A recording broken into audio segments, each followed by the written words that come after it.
បាទវិលមកជួបគ្នាសាជាថ្មីបងប្អូនបាទជាមួយនឹងវីដេអូតម្រូវឆ្នោតយួនសម្រាប់លេខឆ្នោតយួនថ្មីនិងឆ្នោតយួនចាស់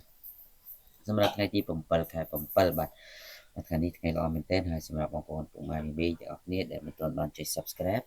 ក៏សូមជួយចុចម្ដងមួយទៅឬក៏បងប្អូនឃើញពាក្យថាជាវបងប្អូនចុចជាវផងហើយដាក់សញ្ញារូបកណ្ដឹងដើម្បីទទួលបាននូវលាភសំណាងទាំងអស់គ្នាចឹងហើយយើង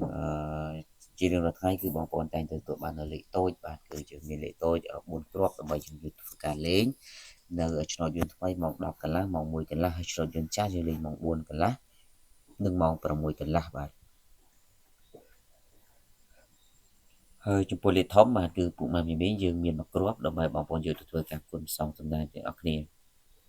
ចឹងយើងចូលទៅកាន់តម្រុយរបស់យើងតែម្ដងសម្រាប់ថ្ងៃទី7លេខបានសម្រាប់គ្រាប់ទី1បងប្អូនបាទគឺយើងធ្វើការលេងនៅលេខ38បាទយើងលេខ38ហើយចំពោះគ្រាប់ទី2គឺអ្នកទាំងអស់គ្នាសូមធ្វើការលេង01បាទ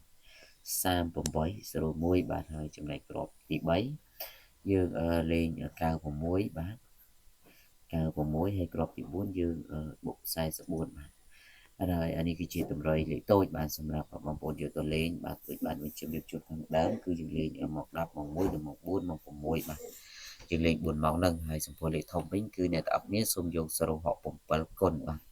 067គុណអញ្ចឹងសម្រាប់ថ្ងៃនេះគ្រូមានតែប៉ុណ្ណឹងសម្រាប់ចែកជូនអរគុណជូនពរសំណាងល្អទាំងអស់គ្នាសូមគោរពលា